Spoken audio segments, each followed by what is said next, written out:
دەسەڵاتدارانی هەرێمی کوردستان هێندە بێباکانە مامەڵیان لەگەڵ ئازار و ژان و خەمەکانی خەڵکدا کردووە. تەنانەت لە پەند و قسەی پێشینانی کوردەواریش ئەزموونیان وەرنەگرتووە کە دەڵێن گرەی دەست مەخەنە ددان. کە خەڵک بۆ دژایەتی گەندەڵی و ڕاستکردنەوەی سیستەمی سیاسی و بەڕێوەبردن دەهاتە سەرشەقام، پێیان دەوتن با بۆ خۆیان هەڵپەڕن. کە دواتر خۆپیشاندان و بایکۆتی دەوام و قوتابخانەکان دژ بە پاشەکەوت و دواکەوتنی چەند ڕۆژەی موچە دەستی پێکرد، دەیانوت بەغدا موفلیسە و ئامادە نەبوون گوێ لە خواستی ڕەوای خەڵک بگرن. ئێستا کە گرەی دەست کەوتووەتە ددان، خۆپیشاندانەکان قوربانی لێکەوتووەتەوە و خەریکە دۆخەکە لە گرێژنە دەردەچێت.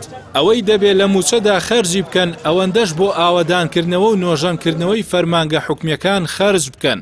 ئێستاش و دوای چەند ساڵی دیکەش ئەگەر حکومەتی هەرێم ڕێگەی ڕاستی چاکسازی لە داهات و بڕینی دەستی دزە گەورەکانی نێو دامەزراوەکانی نەگرێتە بەر و ژیانی خەڵکی لە پێشتر نەبێت بەلایەوە لە ژیانی حزب و بەرپرسەکانی، دۆخەکە لەمە خراپتر پێشبینی دەکرێت و دوور نییە ئەوانەی ئێستا بە گیرفانی پڕ و لە گرد و سیتیەکان و حکومڕانی خەڵک دەکەن کاڵک بە ئەژنۆی خۆیان بشکێنن.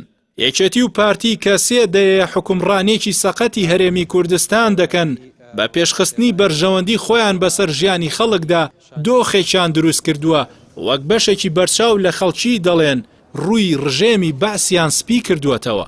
خۆیان تێر و خەڵک برسی، خۆیان لە کۆشک و تەلار و گردە دیار و بەرچاوەکاندا دەژین و خەڵکێکی بەرچاویش کرێی چەند مانگی خان و قەرزارە.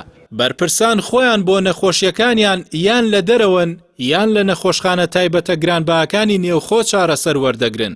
دەسەڵاتێک تەنها لە بەرەوەی بە ساختەکاری و پشبەستن بە هێزی چەکداری سەدان هەزاری ئەوە خەم و تێڕوانینی بێ بۆ ژیان و حاڵی خەڵک و لە ژێرناوی بەدەستێنانی زۆرینەوە ملی لە چەوسانەوەی خەڵک نابێ و نەگوێ بۆ خەڵک و نەگوێ بۆ پەرلەمان و نەگوێ بۆ ڕۆشنبیر و ئاقڵمەندەکان بگرێ، ڕووی لە تونێلێکی تاریک و بێدەرەچە ناوە.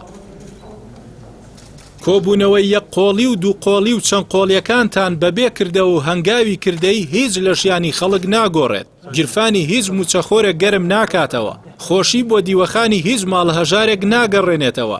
لەجێی ئەوەی بیر لە بەڕێوەبردنێکی ڕەشیدانەی دەسەڵات بکەنەوە، چی دیکە مەبنە وەستای قسان و کۆڵەواری دەستان. ئەگەر لەوە باشتری لێ نازانن کە لە 30 ساڵی ڕابردوودا کردوتانە، سندوقی ساختەکاری دەنگدان بخەنە ئەولاوە و بۆ ماوەیەکیش بێت شوێنی کاپتنی کەشتێکە بۆ کەسانی دیکە چۆڵ بکەن تا دۆخەکە لە دەست هەمووان دەرنەچووە.